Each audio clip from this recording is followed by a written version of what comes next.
Okay, so we're going to go back into the concept of World War II today, and we're going to be talking about total war. So what have you guys heard about total war before? Have you ever heard about anything about it? Okay, what kind of things have you noticed about World War II that could kind of tie into what you think total war means? Everyone participated in it. All right, there you go. That was like right on the money. Okay, so our objective today is that you guys will understand the concept of total war and how it was used during the duration of World War II. I'll watch a short video. Welcome to another video in the series World War I Terms. Today we'll look at total war. Prior to World War I, it was only armies who fought in wars. Usually the army that best outmaneuvered their enemy and who had the best training won. But World War I was different. Due to the advent of new technology, especially at the end of the 19th century, it was now possible for armies not to consist of thousands or tens of thousands, but of millions.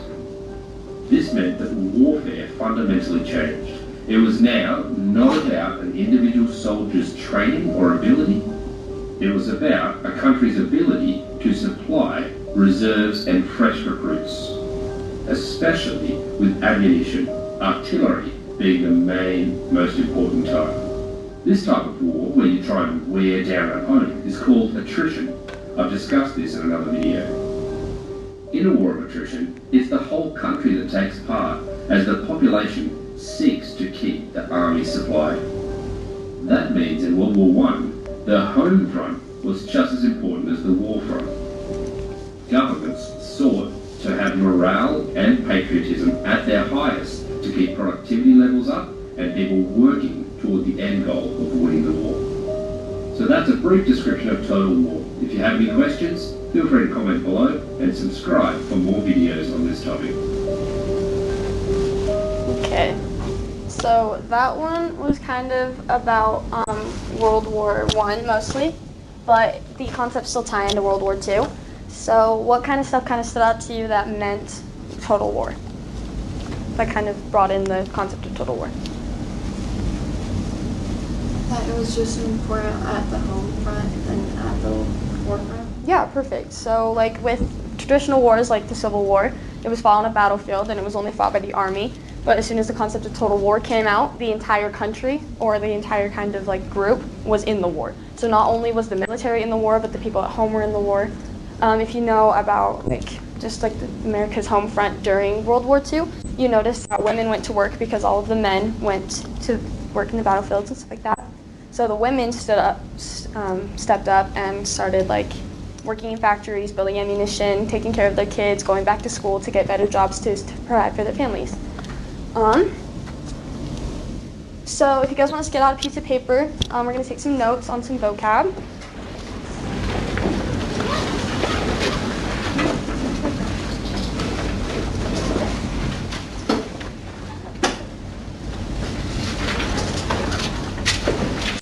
And I'll just give you guys a few minutes to just write these down and then we'll talk about them.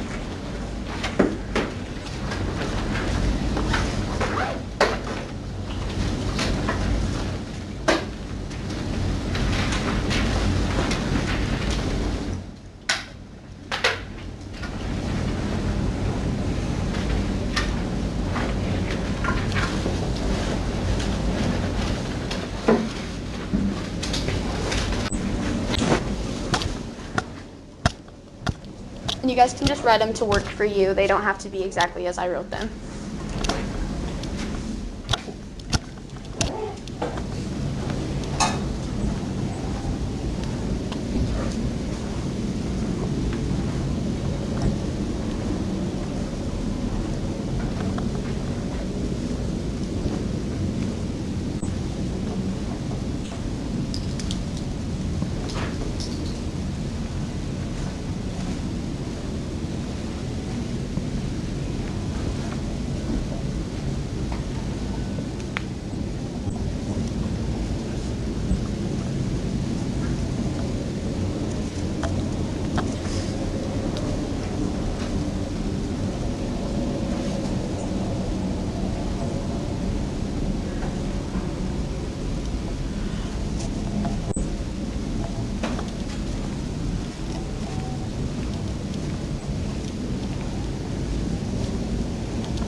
So it looks like you guys have the first definition down.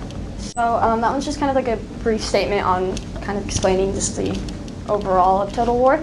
So it is a military conflict in which contenders are willing to make any sacrifice to obtain their victory, meaning civilizations can be attacked, civilians will get killed.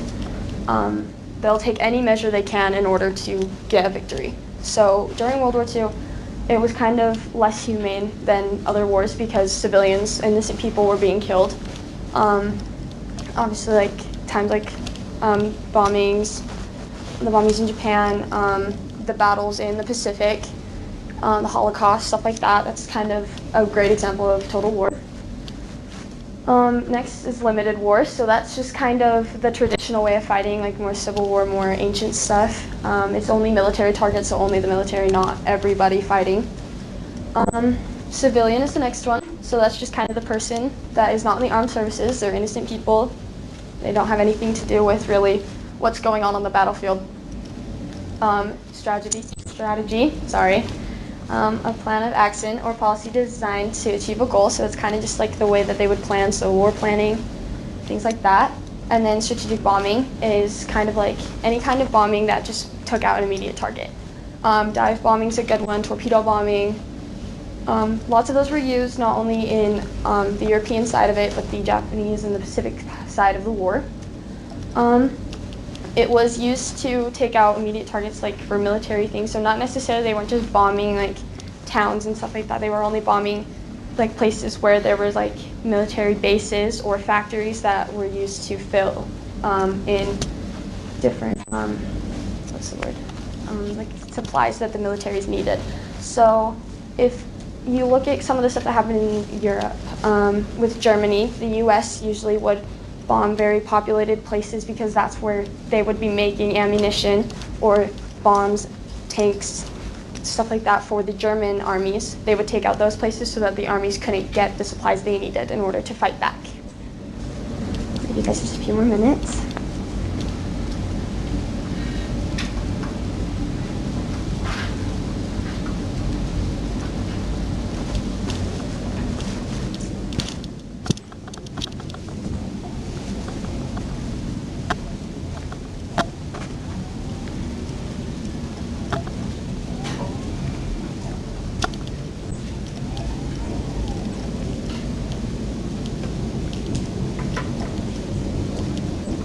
Does anyone need a little bit more time? All right, perfect. All right, so now we'll just have like an exit ticket, kind of like just an assessment to see if you guys like kind of retain what we learned. So the first question, why are contenders in a war willing to sacrifice civilian lives? Yeah? Because they're doing anything to win. Perfect. Anyone else? Yeah, exactly. They were trying to take out people that were helping to get supplies to the people in the war. Just kind of, it's kind of to break the country's like morale and to break their spirit. So if you're killing off most of the population, there's not going to be enough people to supply for the army, and you'll just kind of get beaten down by that. A lot of that happened in Europe during that time, with the Nazis and everything, them invading different countries just to break their spirit. Number 2, how do you feel total war affected civilians across the world? Well, like just how you said, most of them were killed, and if not, they knew people in the army, and like sons, fathers, or brothers, and so even if they weren't serving in the war, they still felt the influences. Yeah. Yeah, perfect. That you could kind of, they just break your spirit. They'd make you sad, kind of make you feel scared. If your town was getting bombed, air raid sirens, everything like that, that would be scary for those people, especially if you have young kids or anything and they just don't know what's going on. So they're probably going to be a little bit nervous, especially if their dads or their brothers are going off and they're just left there alone with their mom. It's got to be scary. So how did technology play a part in total warfare? It became a lot more advanced and easier to strike. Perfect. The invention of atomic bombs.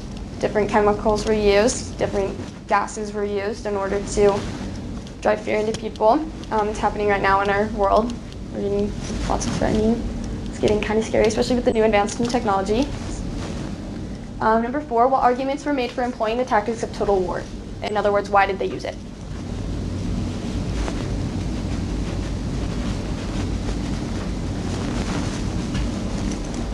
For me, when I was kind of doing this, I was seeing like they probably use it, obviously, break the morale, break the spirit of the country they're going against, strike fear into the hearts of the country they're going against.